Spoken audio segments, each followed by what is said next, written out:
Assalamualaikum warahmatullahi wabarakatuh. Kami po ay ang mga anak ni Ustad Abdul Basit Bansil. Ako po ay si Muhammad Bansil at ang kapatid ko po si Zakaria Bansil. Kami po ay nananawagan na palayain na po ninyo ang aming mga kapatid na si Linda Bansil at si Najwa Bansil. Alam namin na nahihirapan po sila ngayon kung saan sila nakatalaga ngayon. Kami po ay humihingi po sa inyo bilang kapwa Muslim na palayain nyo na po sila. Wala po silang ginagawang masama sa hulos-hulo.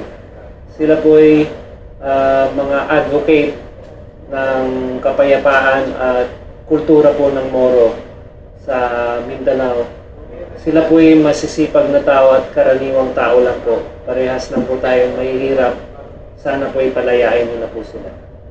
Kami po ay nananawagan sa mga kinauukulan na Presidente Aquino, Governor Mangunda Dato, Governor Sakutan, Al-Hajj Murad, Sultan Bantilan, Sultan Kiram, Ustaz Abdel Baki, Chairman Nur Miswari, Hadja Nihar Muhammad, ang Regional Commissioner of Bangsamoro Women, Sa mga membro ng MILF at ang liderato nito at ang mga MNLF po at lahat po ng mga ulama dito po sa Pilipinas.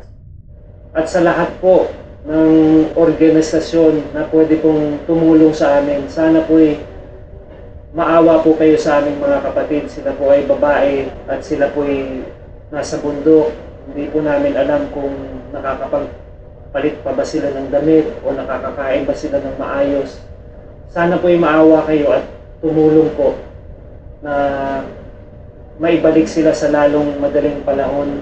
Yun lang po ang aming pakiusap, na mapalaya po sila sa mapayapang paraan.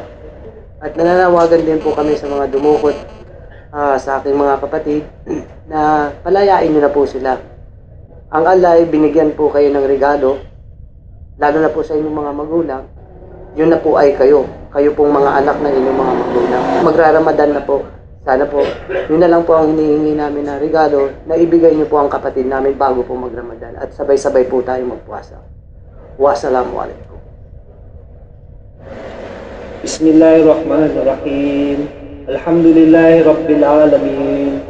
Ar-Rahmanirrahim. Malik Yawmiddin. Iyaka na'budu wa iyaka nasta'in. Ihdinas siratal mustaqim. صراط الذين أنعمت عليهم غير المغضوب عليهم ولا الضالين آمين.